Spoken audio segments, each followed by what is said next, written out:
Allohga shukur suvimizni mana Beg'ot rayonimizdan ya kal tashlaq suvni tagani qol. Lekin suvimiz Allohga shukur yaxshi. Mana sizlarga rahmat. Bosh sababchisizlar sizlar Alloh. Birinchi Xudo, ikkinchi sizlar. Bu yerda chiqqani men Ziyuddin aka bilan gaplashganimizda ham Ziyuddin aka xudo xolasa agar 10 chiqib qolsa zo'r bo'lar desa, nimaga unaqa baland aytyapsizlar? 10 o'tga eng zo'r suv chiqqani 10 bo'lar desa, Xudoning taoloning xohishi bilan 908 chiqdi. Bu degani a'lo darajada chiqdi degani. Shahar markazi ichayotgan, markaz shahar ichayotgan joylar ham o'tlar ham qattiq hisoblanadi. O'zi ani 10 dan sal teparoq chiqsa ham xursand bo'lardik. Bu undan past chiqdi, xudo xolasa. Ha 9 ham xudo xolasa kamayadi. Sekin-sekin ishlar.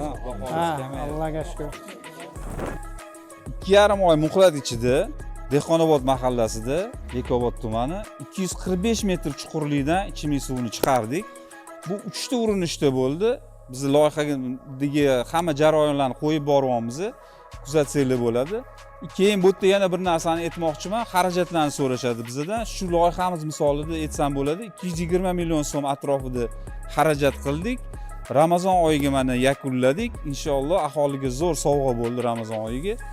Bu loyihamizni tugatdi. Men O'rta Chirchuvda boshlayapmiz. 1-2 kun ichida o'tda loyihani, yangi loyihani boshlaymiz. Hozir texnikalarni olib borib o'rnatganmiz.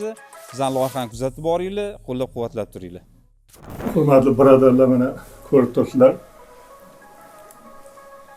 Ro'zamizni boshlanishiga, Ramazon oyini boshlanishiga xalqimizning quvonchi bilan homiylarimiz boshchiligida juda bir katta ulug' ishlar qilindi. Xalqimiz bu 30 yillardan beri qiynaladi mana ichimlik suv masalasida. Suv bor, lekin u sho'r suv. Ichimlikka, ichishga yarar suv edi. Shuning uchun mana shu 2 kilometr, 2,5 kilometr yerdan suv toshi mana shu 25-30 yillardan beri mana shu suv masalasida qiynalib keldik. Bugungi mana shu xayrli ishlar juda xayrli bu. Buni savobi juda katta. Kimdir masjid qurib, kimdir yo'l qurib, kimdir ko'prik qurib, kimdir mana shu suv, ichimlik suvlari xalqqa yetkazib berib, mana shundan juda katta savob oladi. Alloh isrof qiluvchilarni sevmaydi deydi. O'shancha mana ukalarimiz Alloh ziyoda qilsin.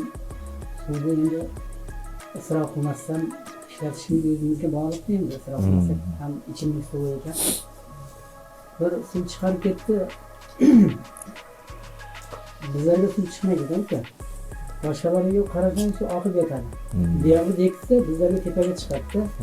Shuni birovga aytmoqchi bo'lgan.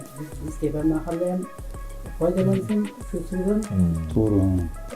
Nima deydi? Ariq u ichimlik suvini bu agorod sug'ormaylikda ichimlik suvini ichayapti. Endi uni odamlar quvonchini bir ko'rsangiz ariq suvini ichyapmiz o'zimiz ham ariq suvi. Ulovimiz yo'q bo'lsa ariq suvini ichyapmiz biz. Tahorat ham ichimliksa ham ichi shu hammasi. Endi Alloh ziyoda qilsin, bir rahmat ya bir maqtov bilan sizlarning bir nimalaringizni so'rata olmaymiz. Alloh o'zi bir mukofotni sizlarga bir Amin. beradi inshaalloh. O'zi shu ajr umidida qilingan. Avvalambor shu qancha ko'p odam foydalansa, qancha uzoq foydalansa, sadaqa joriya deydi-ku, endi mendan yaxshi bilasizlar. Shundan umid qilamiz, savobidan, ajridan umid qilamiz. Hali aytganingizdek, bizning ota-onalarimiz o'tib ketishgan. Shularga qanaqa bir manfaat yetkaza olamiz degan o'y fikr bilan shu ishga qo'l urganmiz. Shuning uchun shuni ajridan umid qilamiz, shularning bahramand bo'lishidan umid qilamiz. Bundan keyin ham ahil bo'lib, bir-birimizni shu qadrlab, farzandlarimizga, zurriyotlarimizga o'zimiz namunali oilalardan, namunali insonlardan bo'lishimizni Alloh taolo nasib etsin. Alloh taolo hammamizni shu nimaki yaxshi niyatlarimiz bo'lsa amalga oshirsin. Ishlarimizni o'ngidan bersin. Bundan keyin ham shu birgalikda hal qilish nasib etsin. Rabbana atina fid dunya hasana va fil oxirati hasana. Allohu akbar. Rahmat sizlarga ham. Katta rahmat sizlarga. Salomat bo'linglar. Yaxshi edi ko'rishaylik. Mayli. Salomat bo'linglar.